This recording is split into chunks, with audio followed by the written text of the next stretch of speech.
Let's go to the Lord in prayer. Dear Lord, again, as we come into your presence and we open your holy word, I pray that you will anoint our hearts to receive that little portion that gives us meat to eat and water to drink, that nourishes us and quenches our thirst. And each and every one of us, let us take from this thing that part that you have for us. And Lord, I pray you'll anoint my lips, anoint your word. We're going to thank you in Jesus' name. Amen. Amen. All right, last week we took Daniel's second chapter, and you'll remember Nebuchadnezzar had a dream, and he called for all of his wise men and all of his magicians, and nobody could tell him what the dream was. And it ended up that the only one that could tell him that dream was Daniel. And you'll remember we talked a little bit about Daniel. I mean, when you think about it, here's a captive who has been brought to your land and basically trained by your people, and yet he's held in such high esteem. It had to be the blessings of God on his life. And here he was able to go into the king and tell the king something no one else could do. So Nebuchadnezzar saw this vision, or this dream of this big image that stood before him. It had a head of gold and had arms and chest of silver, and had his lower parts of his body were brass, and his legs were iron rather, and his feet and toes were a mixture of iron and clay. And of course Daniel not only told him what the dream was, but told him the interpretation of that dream, that there were going to be kingdoms after Babylon. And these kingdoms were going to be, just as Babylon was pure in the sense of being a purely monistic type of rule. In other words, you wouldn't find a better example of what a king's reign should be than with Babylon. Not necessarily his character, but the way that the administration was set up. Well, the next one that came after that, the Medes and the Persians, was not as perfect as the gold head. It was only silver. And we realized that there was the Medes and the Persians, so there was two arms. So it fit perfectly. It was a divided type kingdom, and so they shared a certain amount of rule. This would not be a pure monistic type situation. Well, then when they got down to the brass, things really got kind of interesting. Then along came Alexander the Great. Well, Alexander the Great, after he had conquered everything and sat down and cried and said, I can't conquer anything else, he died at a very young age. His whole kingdom was then divided up amongst his captains, if you will, of his army. And so each of them had a part of the Grecian Empire. And that kind of makes history kind of interesting, because they get kind of confusing sometimes. It's the Grecian Empire, and yet it's called by something else because it may have only pertained to that little portion that was under that particular captain. So when you try to date things, it gets really complicated at times. Well, then after the Grecian Empire came the Roman Empire. And the Roman Empire was that empire of iron. If you read history on the Roman Empire, where the others came through, particularly if you take Nebuchadnezzar, when he took a country, he may take the captives to his company, but he would leave a remnant there. He would take captives, he would take the brightest and the best, bring them in and use them in his courts. We read about that. The Medes and the Persians did some very similar things. And the Greeks, of course, the spreading of the Greek Empire meant the spreading of the Greek language, which became the world language of commerce and learning. They also tended to mix in with the people that they conquered. And they actually would have these people paying taxes and become a part of their society, if you will. And they expected them to be a part of their society. But when the Romans came in, it was a different situation. The Romans came through, they defeated you, they set up a garrison in your town, and it wasn't a matter of you being part of their society.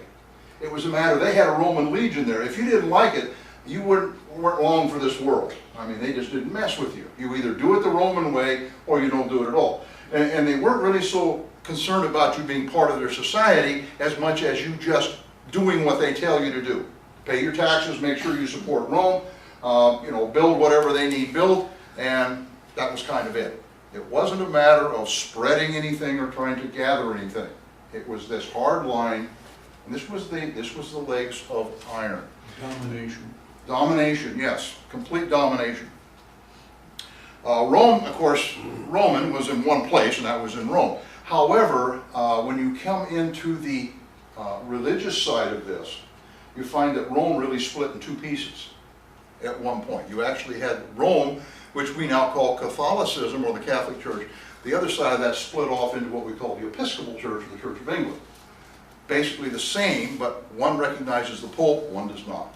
And there's some other differences, but basically they come from that same root of Romanism.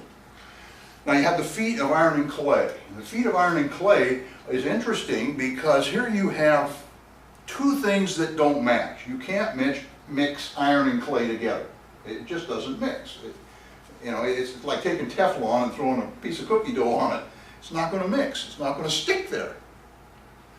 And it's the same thing here. So what you had in the feet and the 10 toes was this Roman Empire that was now completely diluted and mixed with everything else, so that it didn't have its characteristics of being strong, yet it had that part of iron that was still there. There was a desire to be this strong, you know, domineering type thing, but they didn't have enough cohesiveness to do it. And that is exactly what we see today in the common market, what we call the common market, or the 10 kings, or the 10 countries, which everybody makes a lot about the 10.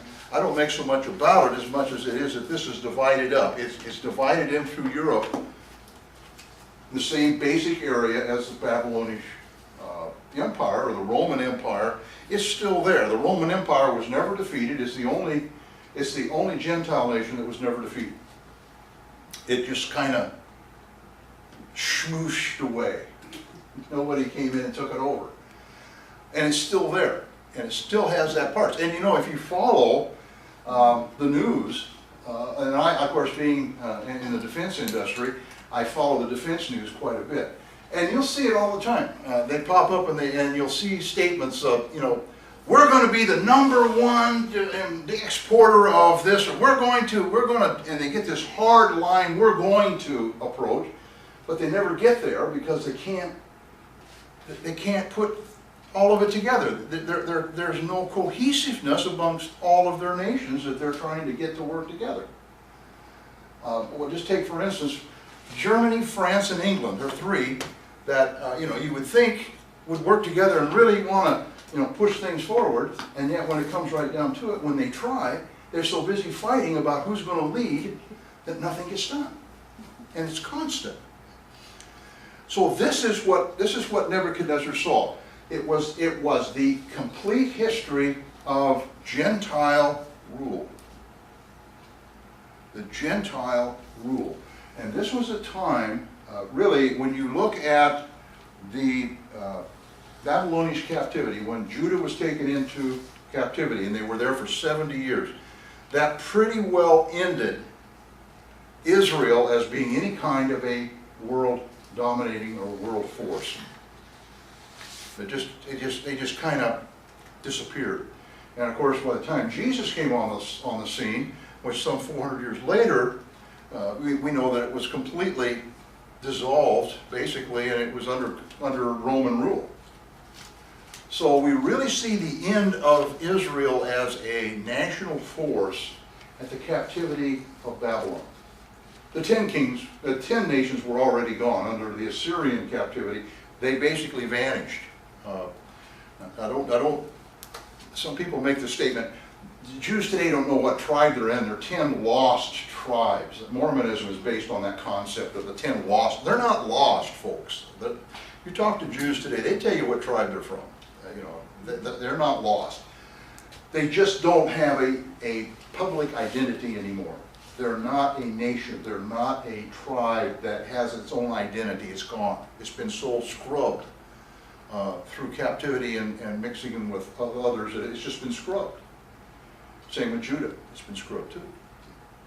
So, what we see in this image then was this Gentile rule that took over from the Israel rule or Hebrew rule. And that's what Daniel was showing, this whole idea that this is Gentile rule. Now we've had it since Nebuchadnezzar until today. So if you want to know the history of things, that's what that image was. It was all of history for the last, what is it, 2,000, 3,000, almost 3,000 years.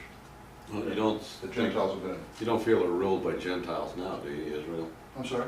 You don't feel that they're ruled by Gentiles now? Israel? Their own country, yeah. Oh, yes, they still are. Yes. When we talk about Gentile rule, it's not just whether Israel was ruled by them or not. It is what is the world dominance. And not only goes along with the world dominance, if you've been in the Revelation class, the very first week we talk about what we call the gospel of God, which is the idea that Israel actually started with patriarchs, but came down to Israel was the instrument that God chose to talk to and to communicate with his creation or with mankind.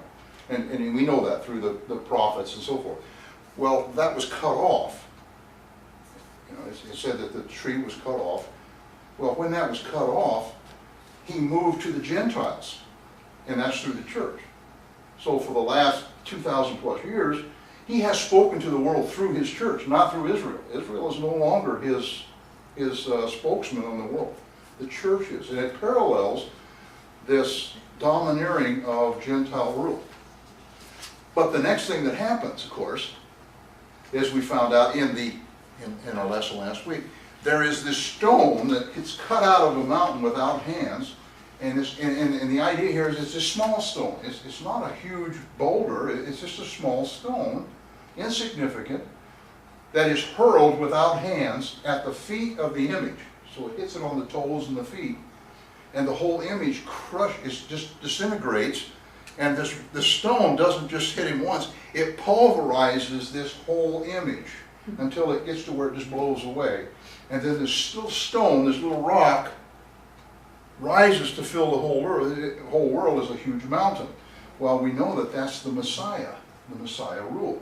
So when he comes back, he is going to defeat Antichrist, and we know that from Revelation and Isaiah and Jeremiah and Ezekiel and several other references. When he defeats Antichrist, this Antichrist army, he sets up rule again as Messiah, and the tree is grafted back. In other words, Israel becomes once again that nation of God. And as we learned in Isaiah, God says, you know, I've chastised you and I've turned my back on you like a husband turns his back on his wife. I've let all this happen to you, but I have not forgotten, and I will turn again unto you. There's a promise to Israel. That's their gospel. That's what they're relying on. That's their good news. Gospel means good news. That's their gospel. One day Messiah is coming. And when he does, this image, this world-dominating rule of the Gentiles will end. That's what that whole second chapter is about. So, not to get off track, but the word just went away. World War II. Mm-hmm. And the execution of 6 million Jews was God turning his back on these people. Yes. He had turned his back a long time ago. Yeah. He just didn't do anything. And the Jews couldn't understand why he didn't do anything. You know, a lot of the Orthodox Jews were just devastated. But we found out with Babylon, didn't we? When they were taken captive, what did they do? They were devastated. God, where are you? Why aren't you answering me? And you remember the prophet, what he said? Hey, basically what he said, you made your own bed, now you're going to lay in it. Because of your idolatry and your turning away from me and not listening to me and not seeking me, you have made your own bed, now you're going to lay in it until I have decided that it's time to turn again to you. And that's really, we sum it all up. That's kind of what God told them through Isaiah. And we hear it again in Jeremiah and again in Ezekiel, same thing. But wasn't World War II, wasn't that one of the things that brought the people back into Israel? Was what? The World War II. The end of World War II, yes. Yes. So in a way, that was God working for the nation and bringing them back. Yes, but yeah, we have to be very careful. It was a precursor. In other words, it was, some people came back and, yeah, you know, and it was a big nationalistic thing, and the Jews all wanted to leave everywhere and come back because now they had a country. It wasn't. It was given to them. It was given to them, and it wasn't real. Yes, God had his hand in it. I don't mean by any way to say he didn't. But this was only it allowed them to get a glimpse of what was coming. Now, we read in Isaiah, what does it say about when they return then? Remember? It said they're going to have camels, so many camels crossing the desert. And the long distance camels that we talked about, you know, the ones with the two humps, or the one, I forget which way it is, it goes along. That they're going to have to keep the gates open 24 hours a day in Jerusalem just to get the people in. And they're talking about how many thousands are coming. They have never experienced that yet. See, that's coming in the future. Right. So this was just kind of a precursor to that. God gave them the land, and yes, but there had to be people there to get it restored and get it set up, and all this is happening. But that time is coming when they're going to flood that place. And isn't the wealth going to come from the Gentiles? Exactly. There's going to be so much wealth in there that they can't even get it in the gates. They're going to have to pile it outside. Isaiah tells us about it, and how they have to, 24 hours, they're going to be checking the stuff through, just trying to get all the wealth of the nations in there. This is when God really turns to them, and that's you'll find that in the 60th to 66th chapter, I think it is, of Isaiah. Read through there, 50th to 66th. Tells you all about how this is going. It's amazing. And so this is what Isaiah tells us. So this is all coming in the future. Now tonight, we want to talk about probably one of the most repeated Bible stories of all time, especially in Sunday school. And that's the fiery furnace and the 3 Hebrew children. This is to me an extremely interesting story from a lot of different angles. Let's start reading in chapter 3. Nebuchadnezzar the king made an image of gold, whose height was 80 cubits, and the breadth thereof 6 cubits, and he set it up in the plain of Dura, in the province of Babylon. Now let's stop here for a minute. Here is Nebuchadnezzar. Now last week we found out he had this vision of this big image, you know, and all this. And I've heard a lot of people say, well, his head got really big, so he went out and he built this image. And it was an image of him. Well, there's some real problems with that. The number one problem was that in time, depending on which historian you follow, this either happened 13 years after the vision that Nebuchadnezzar had, or 40 years after. So it wasn't something that he just got this big vision and decided next day he's going to go out and this must be me, so I'm going to build this big statue. Probably not. And it's more likely that this was actually erected after he had returned from completely destroying and bringing all of the captives from Judah, also defeating completely Syria and Egypt, and it was a big campaign. He was gone for several years on this big campaign, and now he's come back and he builds this big image. Probably it makes more sense that this was an image of his God that he built in thanksgiving to his God for the mighty victories that he had just experienced. You see, that makes a whole lot more sense than him building a statue unto himself, because that wasn't really the nature of Nebuchadnezzar. If you remember, you know, he was a pretty ruthless guy, but at the same time, he loved peace. It was kind of a paradox. You know, you fly off the handle. We're going to fly tonight. How fast he flies off the handle. Last week, he was going to kill all the wise men if they couldn't tell him the dream. And today, he's going to kill 3 Hebrew Jews and throw them in a fire if they don't worship. You know, he just flies off the handle. But when it really comes down to it, he was very much into the arts, very much into science. He tried to bring the wisest people into his courts because he wanted to learn. He wanted peace in his area. If you find, and by the way, I found a treasure today, this weekend, Josephus' Complete Works, $10. I got it at the discount Bible store up in Mount Vernon.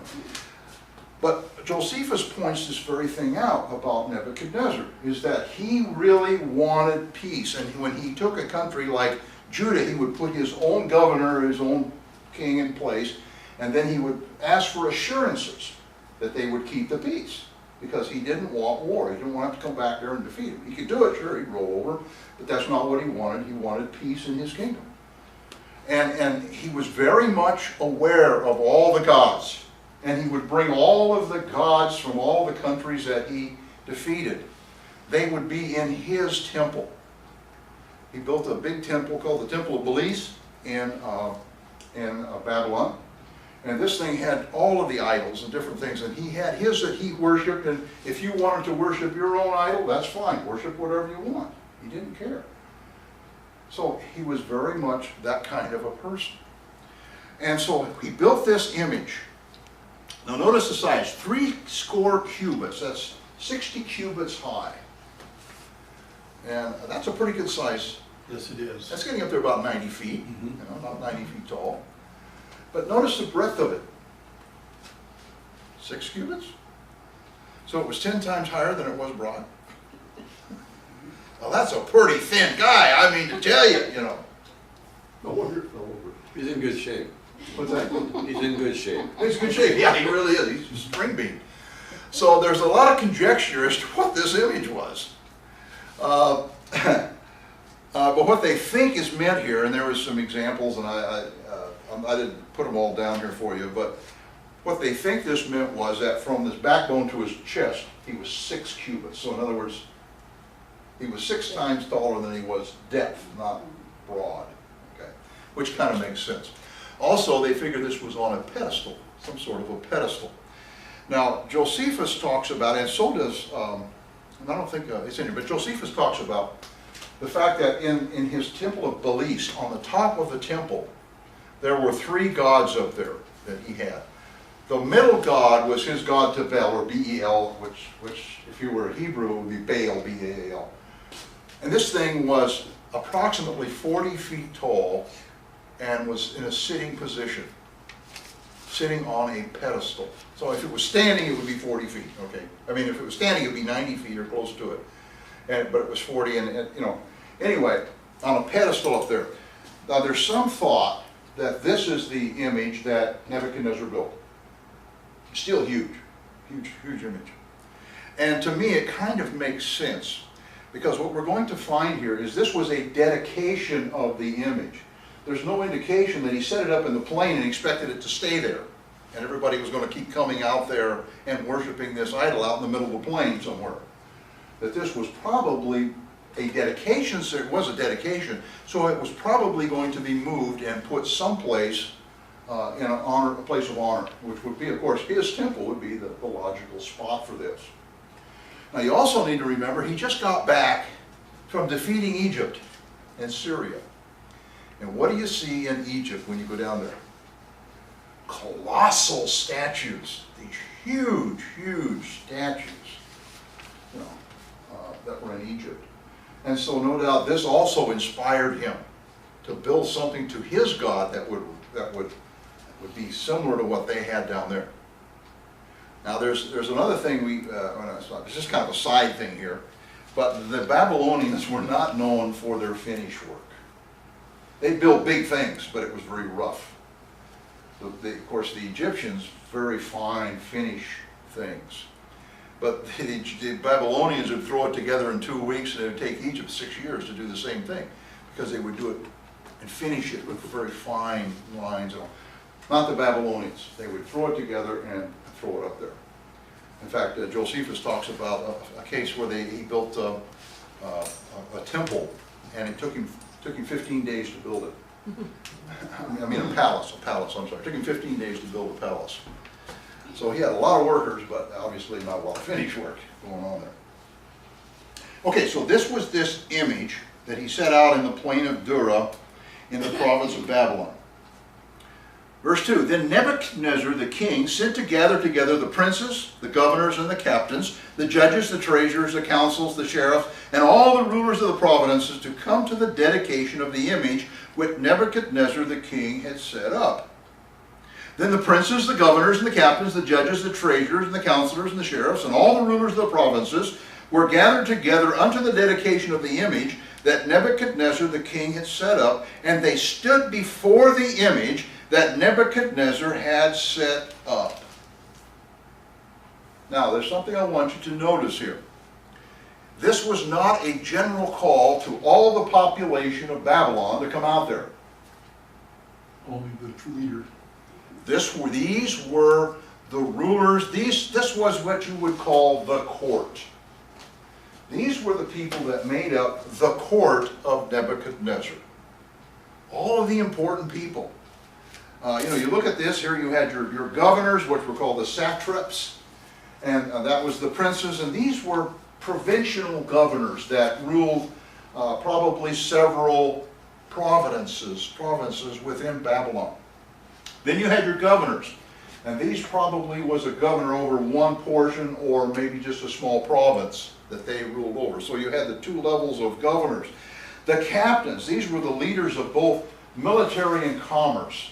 And it's interesting, we still use that term today, don't we? Our leaders of commerce, you ever hear that?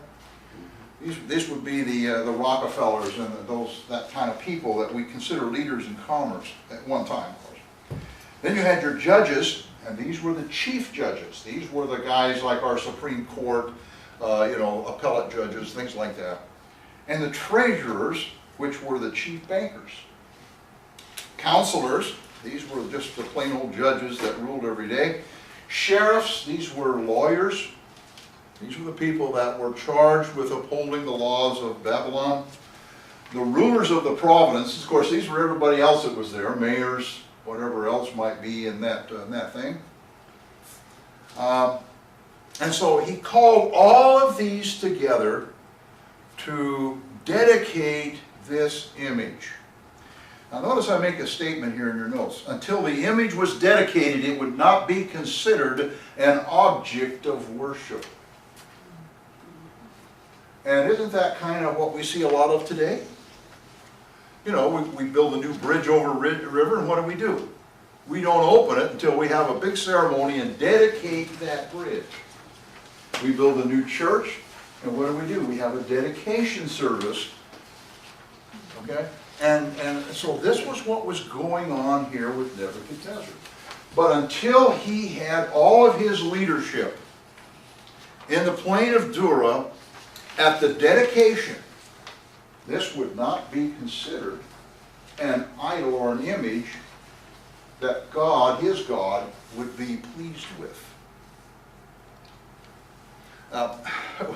We talk about idol worship a lot, and we've looked at idol worship, and we know that Israel was condemned because of their idol worship, and we keep thinking of, and I do too, we set a little idol up here, we go out, and Isaiah, of course, makes fun of them, in his writing, how they go out and they cut the tree down, and they take part of the tree and they make the image and hang it up in their house and worship it, and they take the other part of the tree and cut it up for firewood. Burn it.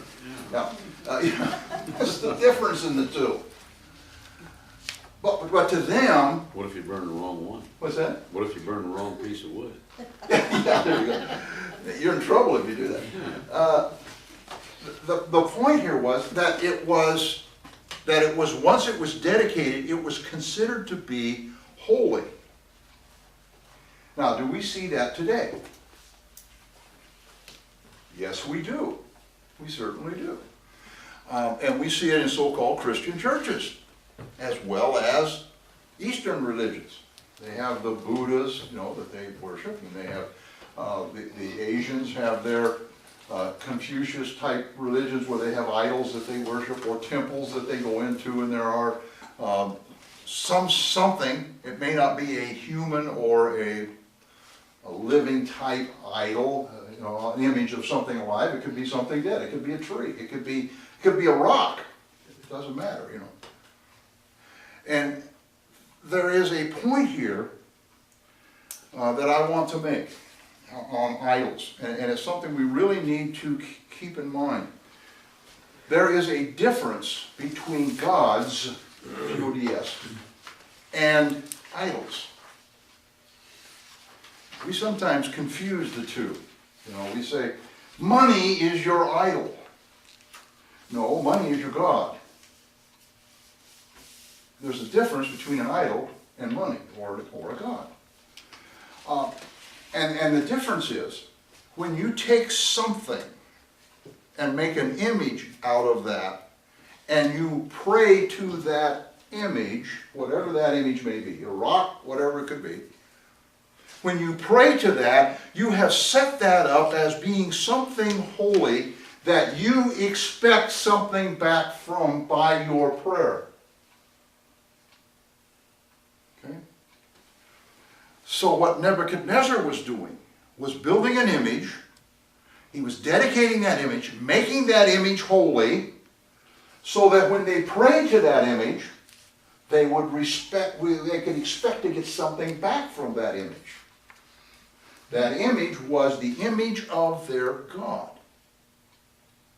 Now, it doesn't matter what the image is of. Now, I'm going to hit some people, you know, that may not, you know, everybody sees the video, sorry. But the Catholic Church. Now, they have images of Mary, and almost, you go to any Catholic church, and there'll be an image of Mary sitting there. And they will tell you, we're just giving her honor.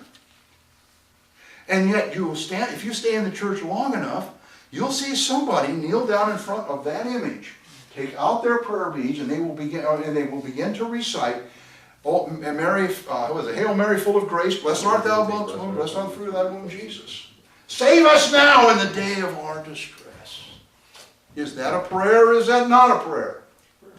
Yes. I went to a wedding of a Catholic girl in California, and all these images of Mary, one is for fertility, one is of this and this and this, and she prayed to all of them, That's right. not just one Mary. Now, yes. And you know, it doesn't make any difference what name we stick on the idol. Now, I'm a firm believer in, my studies. I could go into the Catholic Church and hang a little sign that says Semiramis, Queen of Heaven, and stick it on that Mary's image. And you know what? Nobody would worship it. Think about it. If I put that on there and said, this is Semiramis, would anybody walk into the Catholic Church and worship it? And yet they call Mary, in their prayers, Queen of Heaven. So who's the Queen of Heaven? She's mother of God. Mary? Semiramis? Jezebel? What do you want to call it? It doesn't matter what it is that we vision is behind the image. It's the worship of an idol, no matter what we call it. This is what God became so enraged about with the Jewish people that he wrote the whole book of Isaiah about. And how many times do we see him, going through there? Because you're worshiping idols. He never once said because you're worshiping false gods. It was the idols. And I think we really need to make that distinction today. Because we sometimes say, you're worshiping your money. Well, yeah, okay, that's wrong. Yeah, we don't want to put money before God, but that's not the same as worshiping an idol. If you worship an idol, folks, you're in trouble. God detests idol worship. He doesn't necessarily detest if you have a God over here that you're not setting up as gods, and I'm calling money, it can be wealth, it can be clothes, it can be anything that you hold in high esteem becomes a god in one form or another. You following me here where I'm going with this? I hope. I don't want you to get the wrong idea. I'm not saying we can go out of here and it's all okay to set up all kinds of false gods. No, you can't do that. Well, they also have a lot of statues, different, being a former Catholic, patron saints and so on you pray to for, Sure. If you lose something, or if you're hitting the road, you pray to one to guide your step, Sure. Yeah, and it's the same Dozens idea. of them. It's the same idea. They just put a different name behind it. And I'll even go so far as to say, you know, they have the cross with Jesus hanging on it. Mhm. Are they praying to Jesus, or are they praying to that cross with Jesus hanging on it? Yeah. Now, that has to be up to the person that's doing the praying, you know. But I know they go the prayer beads in front of that thing. And I know what they say, you know. So can I take and put Tammuz in front of that? I can put Tammuz on the name, would they worship it then? Same image. So, you know, we really need to, I think, understand, to get a real good understanding of the difference between idols and gods, what we term gods. God is not necessarily deity that we hold up as being our deity, small g, G-O-D-S. Just because it's something that we cherish doesn't mean it's bad, doesn't mean it's wrong.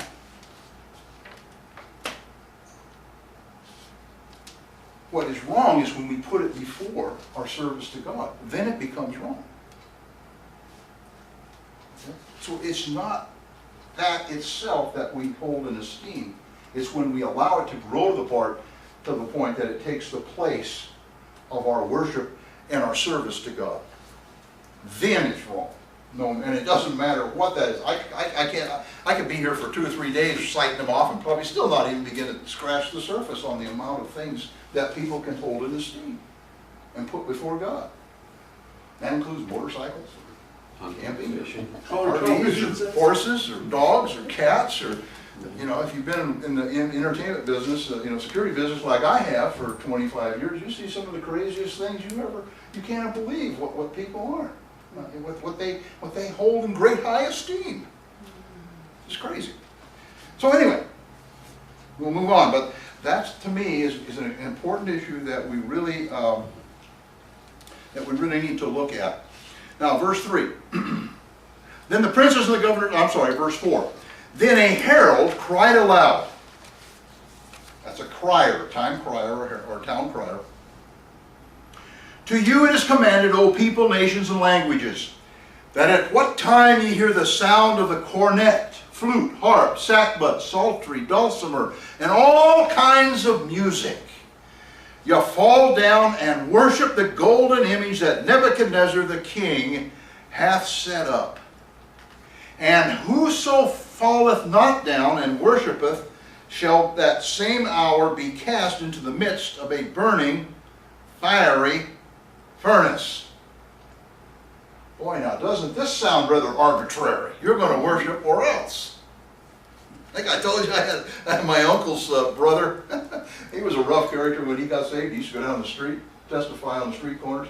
And he'd get some guy down there, and the guy would kind of scoff at him or whatever. He'd grab him, throw him down on the ground, and pull him back his fist and say, now, you either get saved or I'm going to beat you to death right here. He was rather arbitrary when he first got saved. He was a big guy. He was great. He could do it. He was a tough Always one. saved a lot of guys that way. But that's kind of Nebuchadnezzar's approach here. You either serve this God or worship this God, rather, or I'm going to kill you.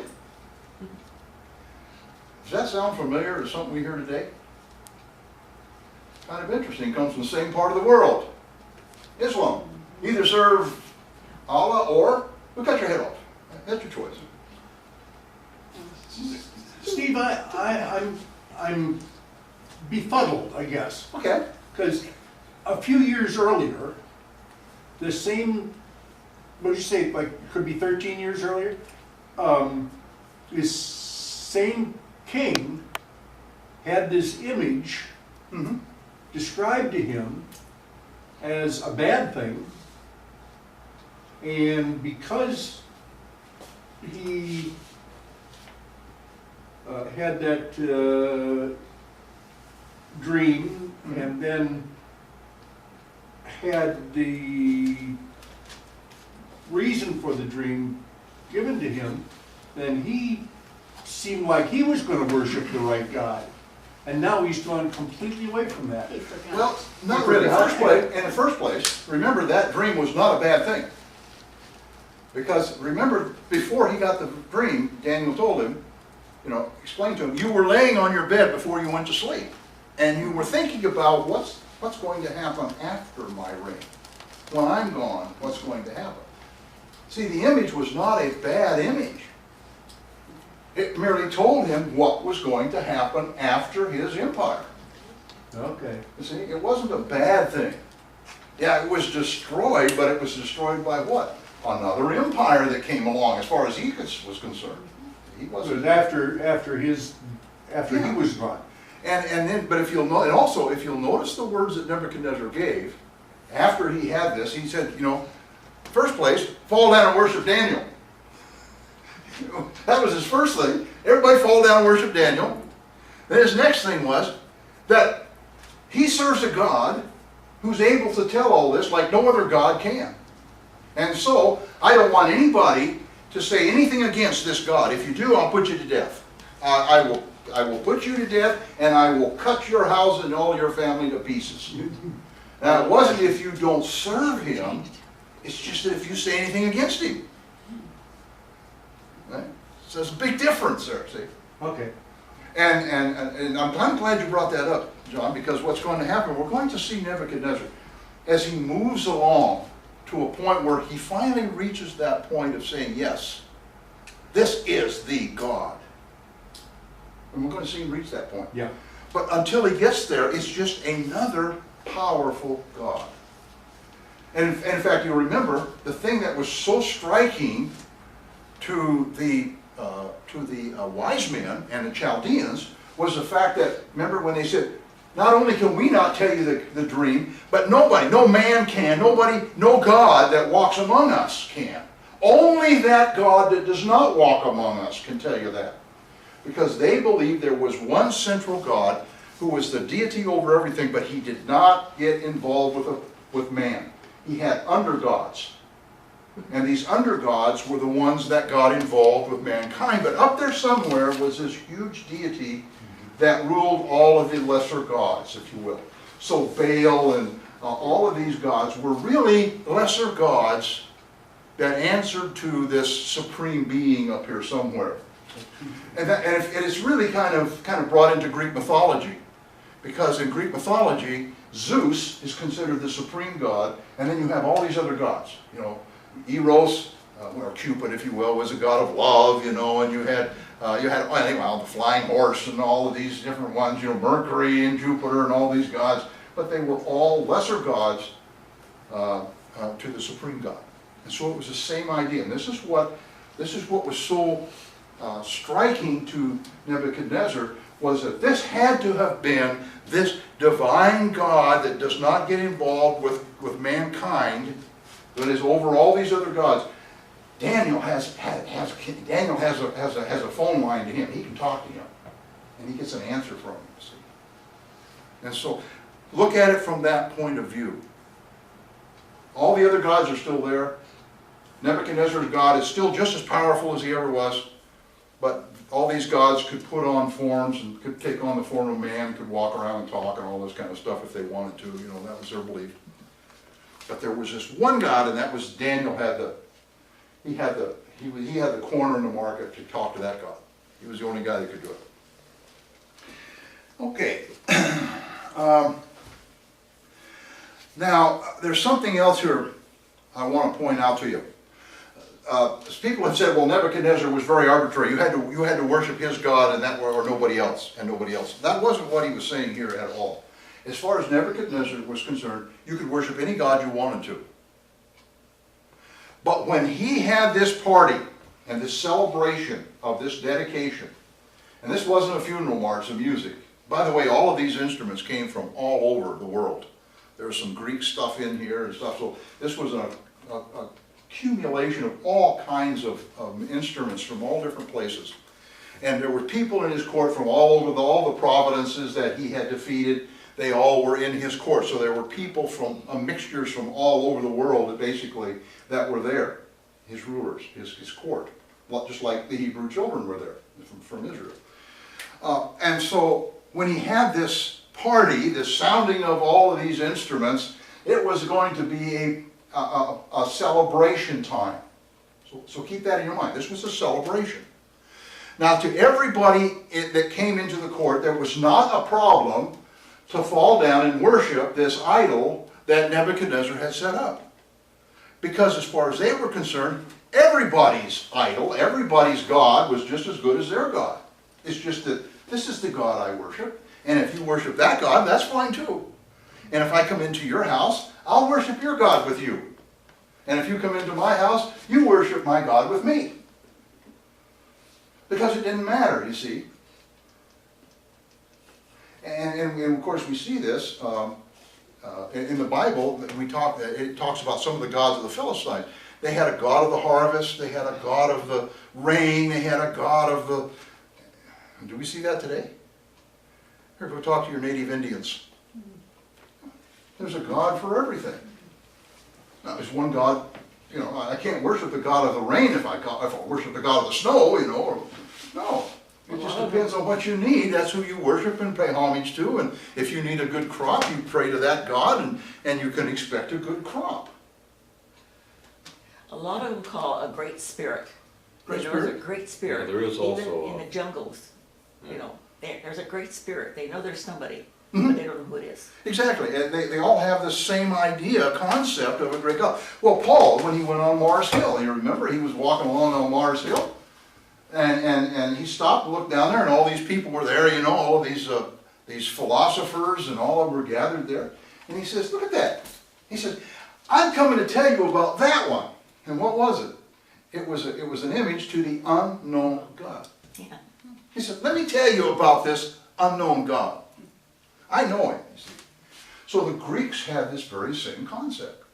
This unknown God, something up there, great white spirit, or whatever you want to call it. So to them, worshiping from one to the other wasn't a problem.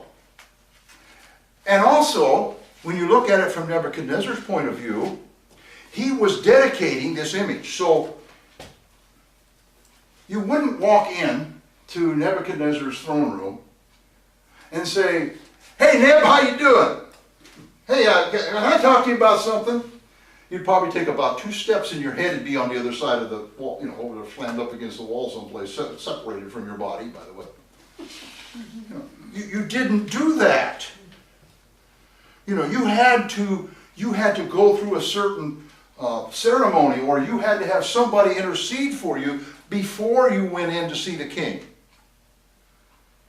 You know, at Boeing, if you have to go in and talk to Mr. McNerney or any of the senior vice presidents and give a pitch, I have a friend who had to go do that. He had to go down there, and they sit him in a room for about 3 hours. He has to go through his pitch, and they go through it, this team of people, and they take, you can't say this, you can't take, you got to do it this way, and you can't talk about that, and don't wear your tie, and be sure don't do this and that. When he's all primed up, they let him go in and talk to these guys. That's why I don't go to Chicago to talk to them. Wait, they come out here, and then I buttonhole them, and we go over and talk in a corner, because I can talk to them there. I don't have to go through all this nonsense. But can you imagine what it was like to go into the king of the world? Nebuchadnezzar ruled the world? It's a big thing. Well, in Nebuchadnezzar's eyes, dedicating his image was nothing unlike his own throne room. You didn't just go in there. There had to be some honor that was paid. And so more than the idea of forcing them to worship his God was the idea they were paying honor to this image that he had set up. Because he was dedicating this image. And through their honor, it became a God that you could pray to. See how that works? It's today, you know, I could stand up and say I'm really an important person, but if nobody pays homage to me as an important person, I can say it all I want to, but I'm not a very important person. Now, if the whole world comes beating on my door because I'm an important person, then that's a whole different animal.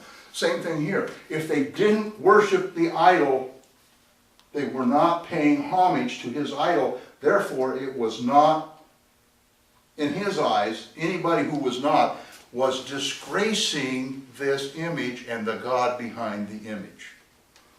Just the same as if you'd walk in and say, hi Neb, you would be disgracing the king. You kind of see how Nebuchadnezzar looks at this? I hope it changes your image a little bit of Nebuchadnezzar. You see, he's thinking not like we think. He's thinking from the standpoint of an all-ruling king. Now, this act of worshiping the image did not represent a repression of worship for other gods. He didn't care. He'd worship anybody you wanted to, anytime you wanted to. Just make sure you worship this one when the music sounds. So that was his approach.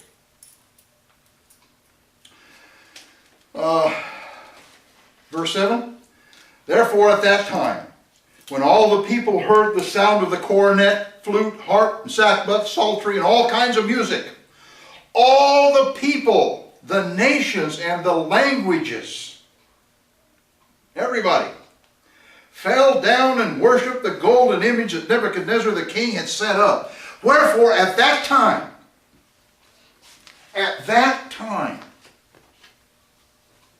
now that tells me while they were all worshiping, there were some Chaldeans that were peeking.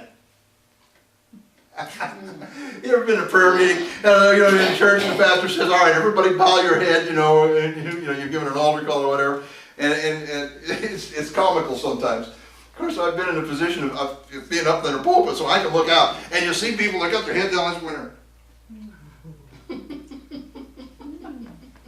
You're looking around to see who's going to raise their hand. It's funny to watch. It's just comical sometimes. You'd be surprised what we preachers see sometimes. It's just comical. But this is kind of what the Chaldeans were doing. Because if they had been following down and worshiping the image, they wouldn't have known who wasn't worshiping the image, you see. So they kind of took it on themselves to see if everybody was obeying, even if it wasn't their business. So at that time,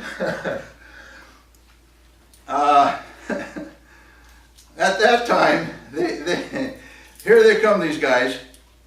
Wherefore at that time, certain Chaldeans came near and accused the Jews. They spake and said to the king Nebuchadnezzar, O king, live forever. Thou, O king. They always come in, O king, live forever. Now, isn't that stupid? He's not going to live forever, and he knows he's not going to live forever, so why waste the effort telling him, oh, live forever, when everybody knows he's going to die at some point. But, hey, this is all part of that honor that you had to pay him. O king, live forever. Thou, O king, hast made a decree that every man that shall hear the sound of the cornet, flute, harp, sackbut, psaltery, and dulcimer, and all kinds of music shall fall down and worship the golden image. And whoso falleth not down and worshipeth, that he should be cast into the midst of a burning, fiery furnace. So here come the peekers that have been peeking. And they see these Jews that didn't fall down and worship. Why didn't the Jews fall down and worship? Couldn't worship a graven image. Yeah. You see, to them it wasn't a matter that Jehovah was just another God. And it wasn't a matter if I come into your house, I'll be happy to worship your God. You come into my house and worship my God. No. Because they realized that their Jehovah said, for I am Jehovah, I am the existing one, and beside me there is no other Savior. No other gods. They understood they were not to worship graven images. They were not to worship what other people worshipped. Because they worshiped the one true God. The existing one. I like that term. I don't know about you. But if he's existing, there's no room for anybody else. Okay. Notice what they do. They reminded him. Okay, by the way, in case you're getting a little senile, you did make this decree, that everybody has to worship. And if not, you're going to throw them in a fiery furnace. Is that right? It's kind of like, oh, king, I just want to remind you, And by the way, you'll remember, and John, you pointed it out, when Daniel brought the image and everything to the king and explained it all to him, you remember Daniel's response in the last 2 verses of chapter 2. He said to the king, don't forget my brother, Shadrach, Meshach, and Abednego. They are responsible for my getting the vision. Because they're the ones that stayed up all night in prayer so I would get the vision and get the understanding. It's them. It's not me, it's them. And so what did the king do? Made them rulers. So 13 or 40 years earlier, however you look at the timeline, Nebuchadnezzar took these three and set them in high places because they had prayed all night that he get the vision. And he understood that they were part of this whole thing. Now here comes these guys, the peekers. Verse 12. They didn't get thrown in there. There are certain Jews whom thou hast set over the affairs of the province of Babylon. Shadrach, Meshach, and Abednego. These men, O king, have not regarded thee. They serve not thy gods, nor worship the golden image which thou hast set up. Now notice what they said. Number one, they're dishonored the king. They're dishonoring the king. They just don't, they don't regard the king. They don't take his word. They don't think the king has any authority. Is that true?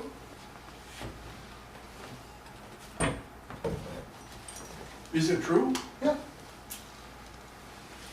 Well, they recognize his authority, but they didn't recognize his authority to set up another god. Is that true? Oh, you stated it.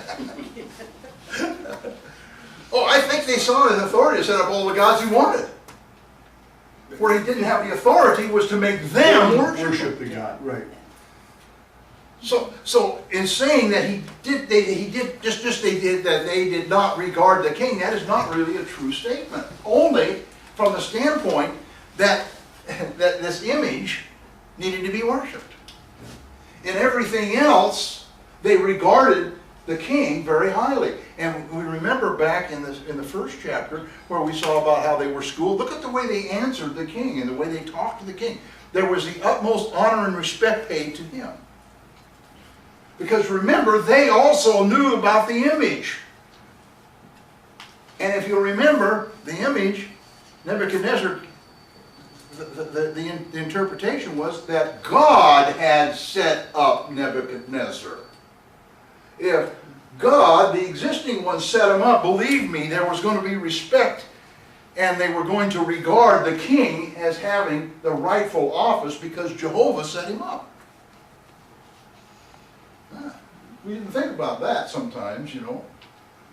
And I think there's a lesson here. It doesn't matter who sits in the chair at the top of the heap. Because the Bible says God sets up the kings and he takes down the kings and he puts the man where he wants him. We need to understand that no matter how big a knucklehead that guy may be, it's the one God wanted in there. We think we elect people, you know. We really think. We don't. God sets them up. It doesn't matter if you elect or if you have a lineage or you're, however it was. God's going to get the guy in there he wants in that position for that period of time. And the Hebrew children here understood that. What's what else they said? They didn't regard thee. They serve not thy gods, nor worship the golden image. They had the last two right. They didn't serve their gods, and they didn't worship the golden image. Now, even the second one is a little blurred, because they got to figure out what they mean by gods.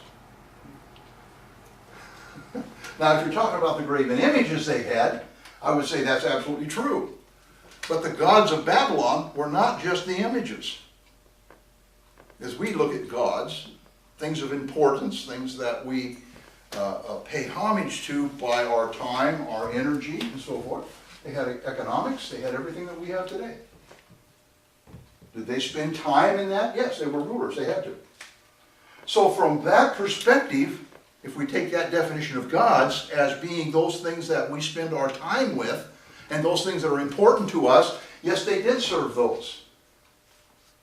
You see what I'm saying here? Not the images. Not the false images. Okay. But they did serve those.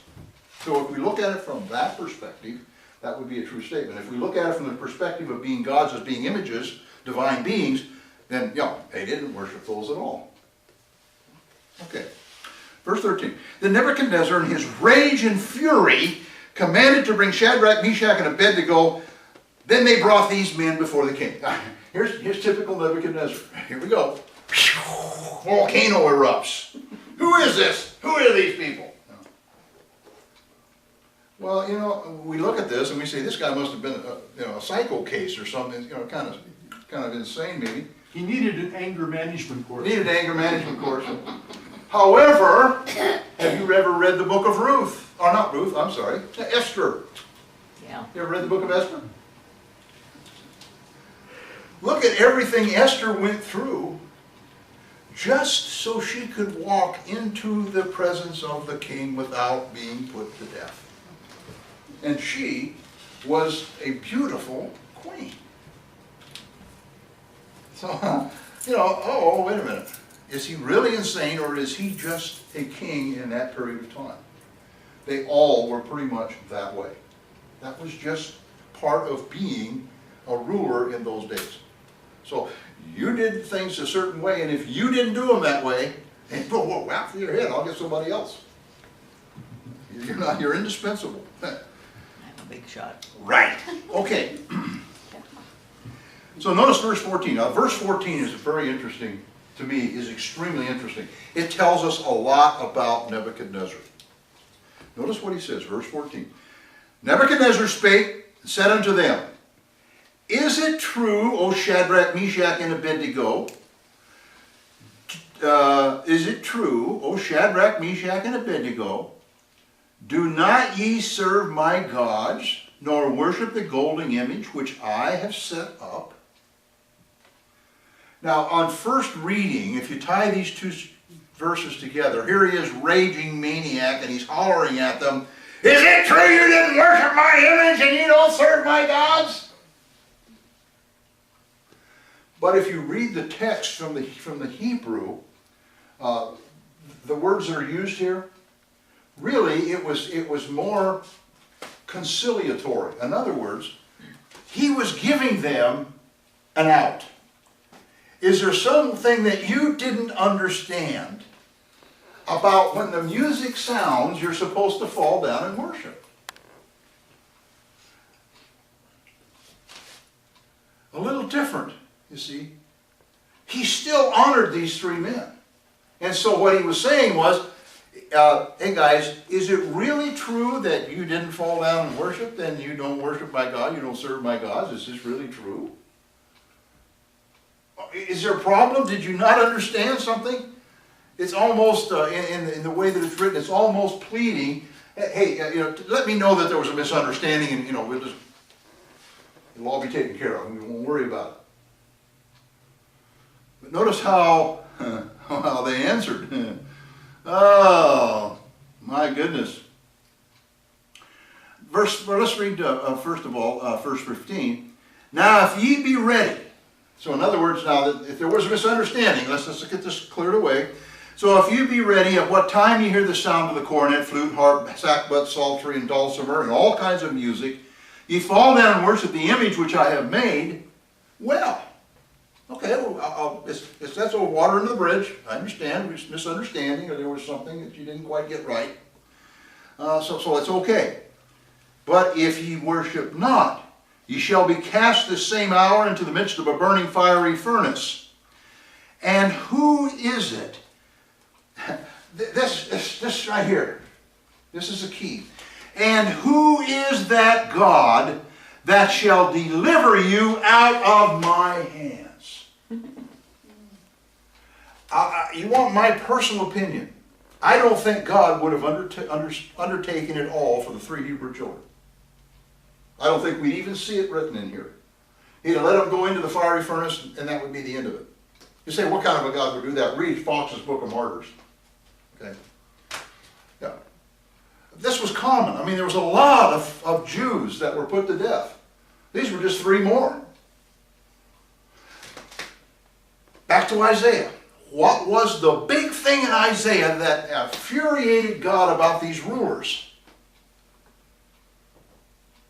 Look what I can do. Look, I am so big and so tough. God, you can't touch me. Pride. Nebuchadnezzar challenged God by that statement. Who is this God that can take you out of my hands? Now, if Daniel had been standing there, he may not have said that, because Daniel was the one that had the, the phone line there to this God. He knew what would happen there. But these three Hebrew children, they were just friends of Daniel. They probably didn't have that same connection. You see. Or he'd forgotten. Or he'd forgotten. Well, he probably hadn't forgotten, but he didn't equate these three with that one. Now the question has been raised up. Where was Daniel? Did he fall down and worship? And why wasn't he spotted? Two things. This was a lot of people. Daniel may have been standing at some other part, and they just didn't see him. The peekers didn't peek his direction. That would be one way. But probably, more likely, he wasn't there. Wasn't that the time that he was in his, What's that? wasn't that when he was in his window praying? Well, he could have been in the window praying. He may not even gone out there. That's a possibility. But more than likely, because he held such a high position in Babylon at that time, he was probably in another province, taking care of the business of Babylon. If somebody still had to do business, there were days and weeks and journey to get from one end, or months and journey to get from one end to the other. So there were probably a lot of people not there that were out on business. Daniel was probably out on business, and that's surmising, commentaries, most of them kind of come to that conclusion. So he probably wasn't there. Now, who's going to deliver you out of my hands? That's the question. Shadrach, Meshach, and Abednego answered and said to the king, O Nebuchadnezzar, we are not careful to answer thee in this matter.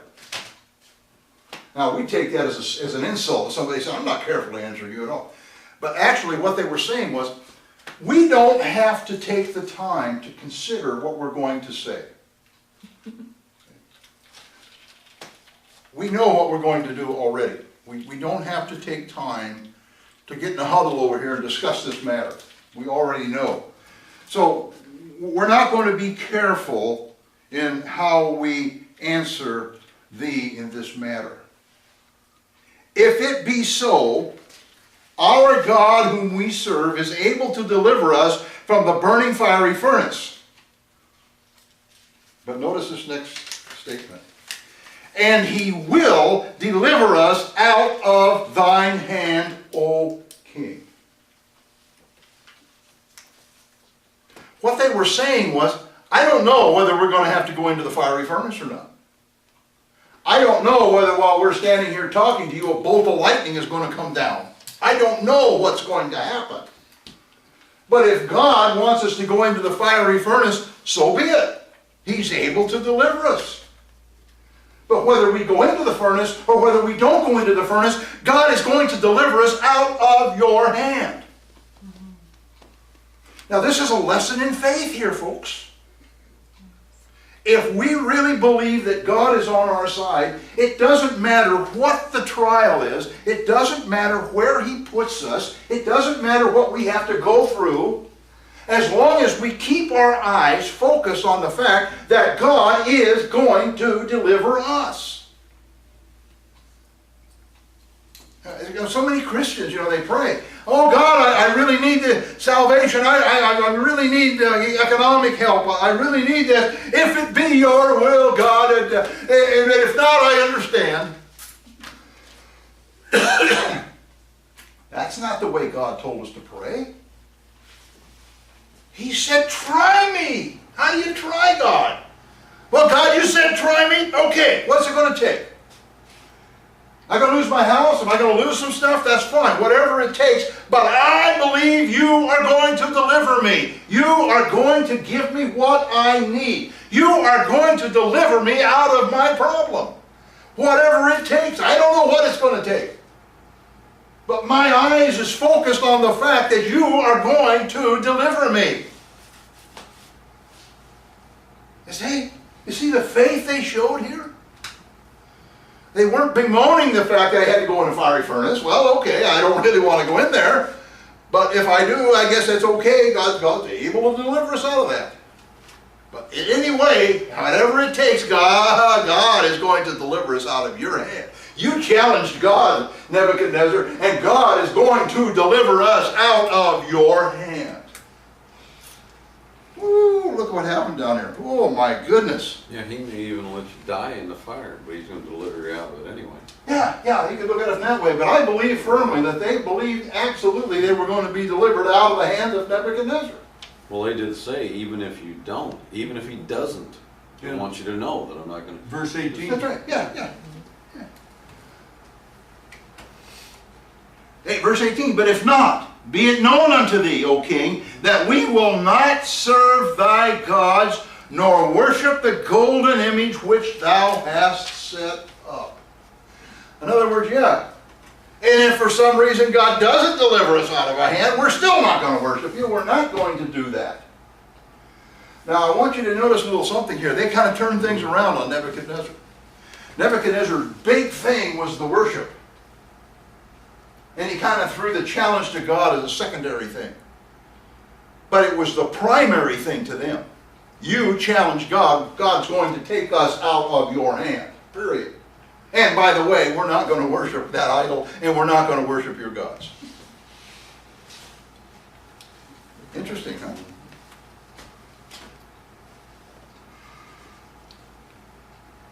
Verse 19. Then was Nebuchadnezzar full of fury. Oh boy, if he was mad before, now he's really blew his cork. And from the form of his visage was changed against Shadrach, Meshach, and Abednego. His face changed. You ever see somebody who gets really angry and enraged? I could see it, you know, the red probably started right down here at the neck. And his face was red. He was...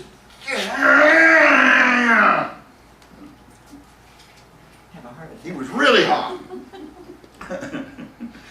Oh, and his visage was changing in Shadrach, Meshach, and Abednego. Therefore he spake and commanded that they should heat the furnace 17 times more than it was wont to be heated.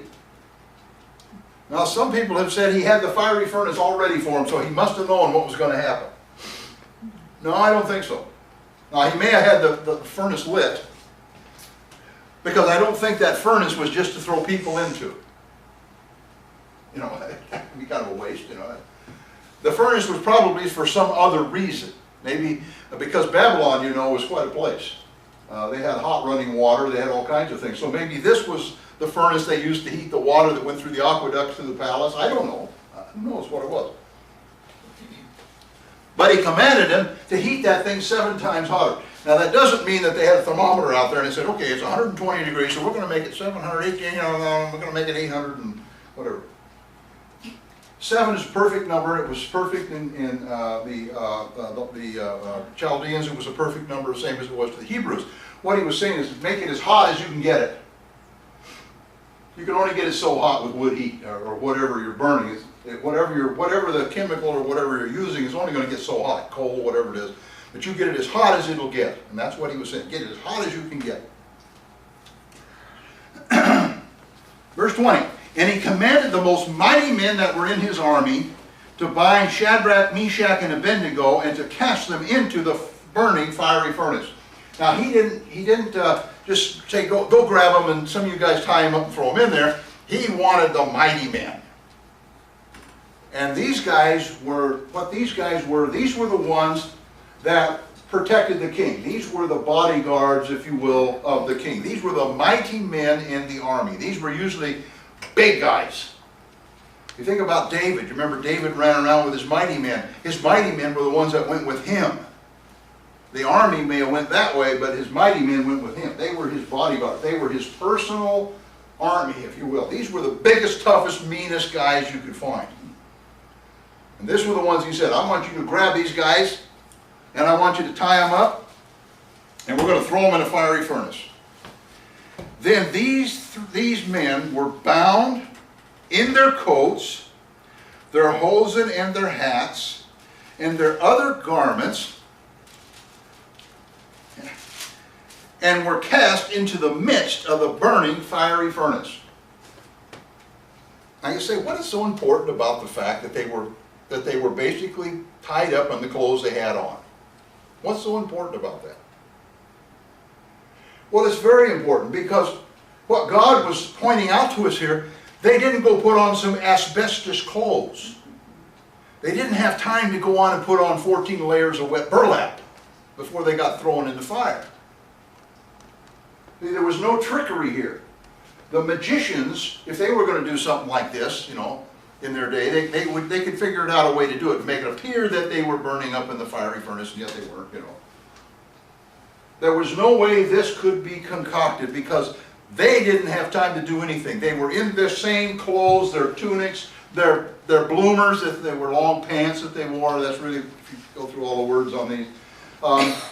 They had all this stuff on. They bound them up, and they threw them in the furnace. Now, we'll talk about it here in a minute. Therefore, because the king's commandment was urgent, you look at the king, I mean, he's all distorted, he's so mad. That's pretty urgent, you know. You don't know what this guy's going to do next.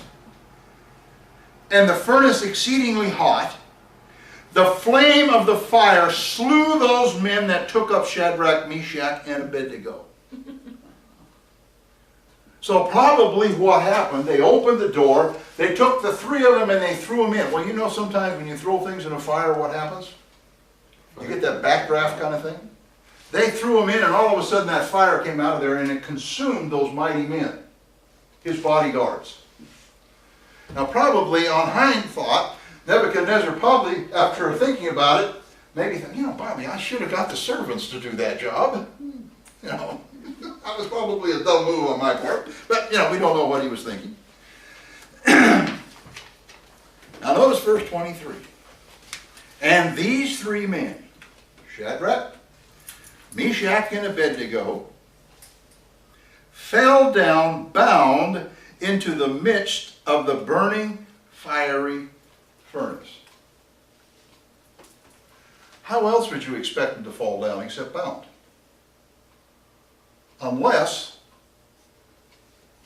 you were tied with ropes, right? They'd have never fallen down bound. Those ropes, if it's anything that hot, those ropes would have been burning and probably pretty much disintegrated by the time they fell down anywhere. So there was something about what they were bound with that was interesting, or God wouldn't have made it that statement. And we're going to see in a couple of minutes how interesting it even was to Nebuchadnezzar. Then Nebuchadnezzar, the king, was astonished, and rose up in haste, and spake unto the counselors, Did not we cast 3 men bound into the midst of the fire? They answered and said unto the king, True, O king. Now he wasn't in the first signs of Alzheimer's here. He wasn't checking to make sure, did we throw 3 into the fire? You know, I've heard this, you know, how many times you heard it preached, you know, and he looked over to make sure, did we not throw 3 into the fire? That wasn't what he said. Did we throw 3 bound into the fire?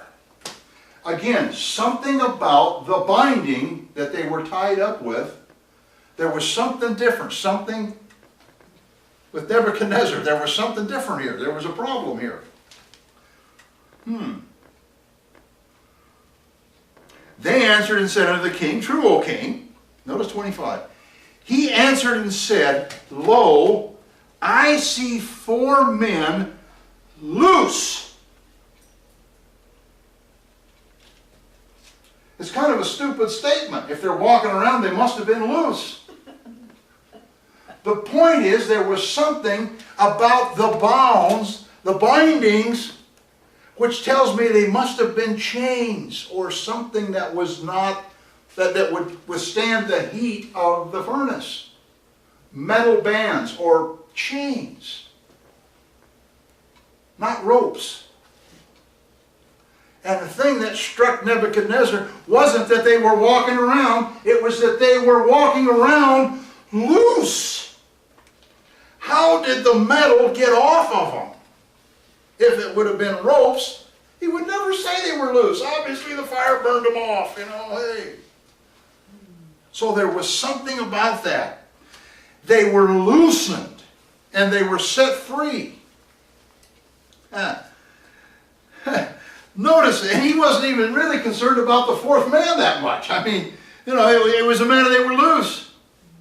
And they have no hurt, and the form of the fourth is like the Son of God. Now, he didn't mean this was like the second person of the Trinity, or Jesus Christ, or even the theophany of Jehovah, which is what it was.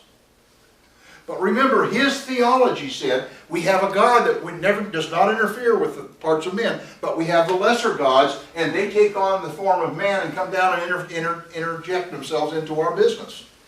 So what he was saying here is that this form was like the Son, or the lesser God of this divine being up here someplace, who put on flesh and walked in the middle of the furnace. Now, we've always supposed that Nebuchadnezzar was just astonished to see this fourth person. That wasn't what astonished him, because in his theology that would be a normal circumstance.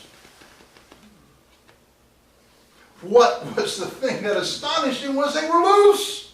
How did the chains get loose and they weren't hurt? Whoa! You see?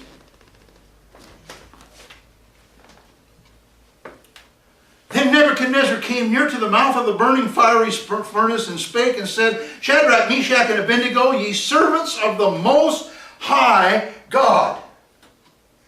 Oops, I found 3 more that have a phone line directly here. Yeah. Now we got Daniel and the 3 Hebrew children. All of them can talk to this same God. Wow. Notice what he says. Come forth. And then he says, come hither. Come out of the furnace and come to me. In other words, I'm not going to get close to that furnace. I'm up here as far back as I can get and still see. So you guys come out of there and you come to me.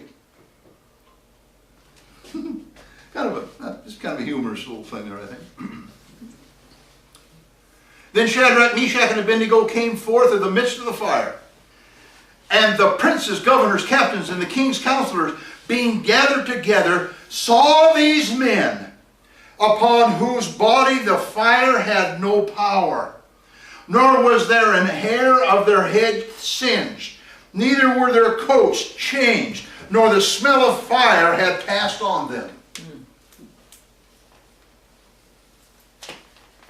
Wow. This wasn't some, illusion that some magician had put together. There were already a bunch of guys dead that got too close to just throwing them in. And here they walk out, they didn't even smell like smoke. I can't even build a fire in my fire pit in the backyard and sit there 5 minutes unless I'm not smelling like smoke. Think about that, how powerful this was. Then Nebuchadnezzar spake and said, Blessed be the God of Shadrach, Meshach, and Abednego, who hath sent his angel and delivered his servants that trusted in him, and have changed the king's word, and yielded their bodies, that they might not serve nor worship any god except their own God. Nebuchadnezzar first of all says, they sent an angel. Was it an angel? Probably. I know we like to think about, being Jesus came down or something, but actually it was probably an angel. How do we know that? Well, Nebuchadnezzar said angel. Of course, we can say he was kind of ignorant. But if it was God himself, or a theophany, or Jesus, however your theology works, came down, why didn't he come down to Daniel? And yet Daniel clearly says it was an angel. The angels are one of their duties is to keep the children of God and to keep them safe and to protect them. Especially in this period of time that we're talking about here, the angels, that was what their job was. And so it was probably the angel, maybe it was Michael, maybe it was Gabriel, I don't know who was it, that came down there. It was pretty powerful, whoever he was, because he had enough power that he made the flames cold while they remained flames. Power over the flames. Notice what he said.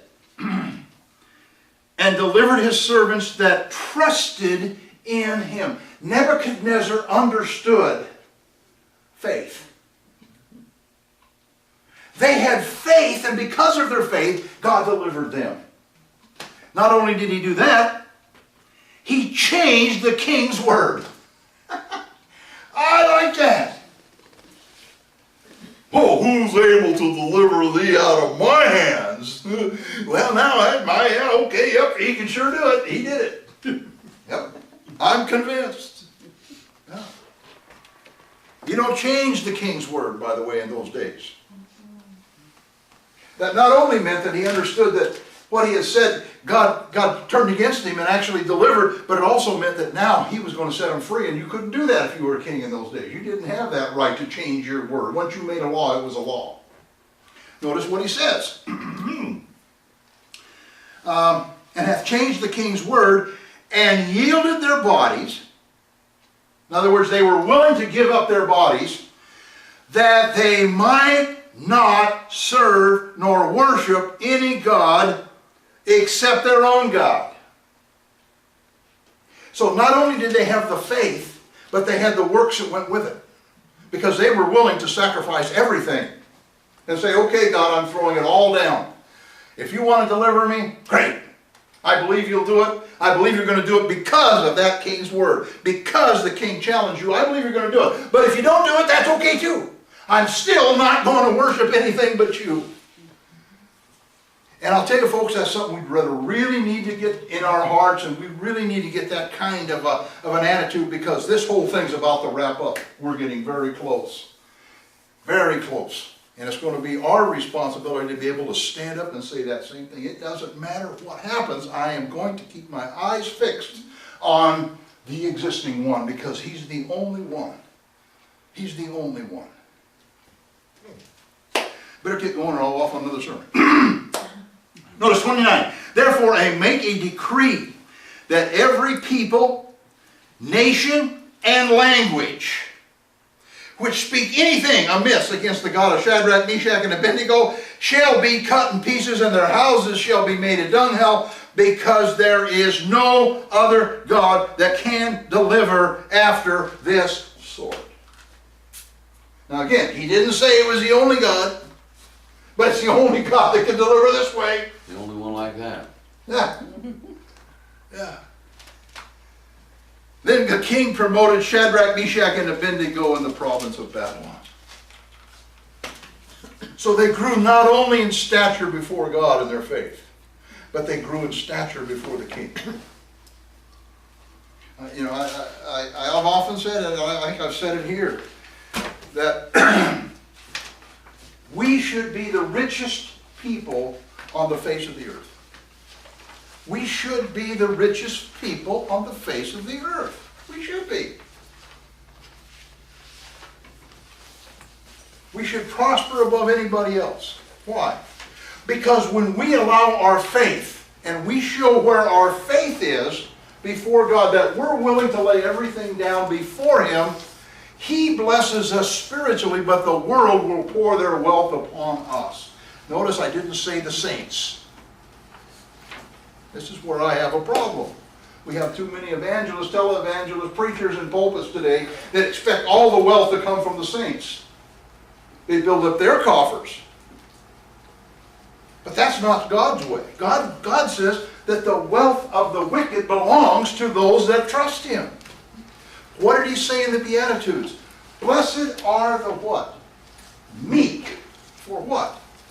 They shall inherit the earth. What's in the earth? All the riches. Now, I'm not a prosperity guy. I mean, I'm not one that says, you sow a seed here, and you give $100 here, and you'll get $4,000 back. If God wants to do that, that's wonderful and fine. But that's not the way I believe God blesses us. I believe He will bless us spiritually when we show our faith and we're willing to lay it all down and say, it doesn't matter what you do, God, it doesn't matter. I'm going to serve you. I'm going to worship you only. You are my God, and you're able to deliver. You're able to give me whatever I need. And when we're willing to lay our bodies down on that one and say, it doesn't matter, God, whatever it is I need, you're going to give it to me, we'll get a blessing from Him. and the world will give us their wealth. We'll get when we get the call, you know, from the bank that says, I don't know what's happened, but your bank account suddenly has $10,000 in it, and I don't know where it came from, there was an error someplace, but we can't find the error, so you get to keep it? I Ever hear your think- bank say that? No, but that's when it would happen. I've heard of some pretty strange things happening like that. I've still got hope in the lotto. Yeah. I keep telling my wife, I know I could win the lotto, absolutely no problem. When that person walks up to me and says, here, I found this on the ground, or I see it laying on the ground, I pick it up and it's the winning number. That will work great for me, you know. But the point is, we should, and this is the time of the whole, right now when everything is collapsing, we should be reaping in benefits because we don't put our faith in the economics, we should put our faith in God. Amen. And when we put our faith in God, we get what God has for us. You see, the 3 Hebrew children, they could have said, oh king, well, we didn't really quite understand. You understand, we're rulers, we're really busy, and we were kind of late getting here. We didn't get to hear. I don't know if we heard the instructions right. Were those, we're supposed to fall down and do what? Worship? Well, maybe if we just, I know what, maybe we can fall down and go to sleep before the music, and everybody will think we're worshiping. Huh? Isn't that what Christians today would do? Come on. How many today wouldn't do that? How can we figure this thing out so we're not really worshiping, but it appears that we are? God will understand, you know, we got to stay alive. I got a family, I got kids, I got, you know, I can't. No, these guys were willing to stand up and say, King, doesn't matter, throw me in the fiery furnace. Because my God is going to deliver me out of your hand any way you look at it. And I'm going to worship him any way you look at it. Worst case scenario, I'll be with him tomorrow. One way That's or right. another. No, today. Okay. Whenever. And I'm not a maybe soul just sleeper. dedicate Anyway, any questions? Good lesson. Okay.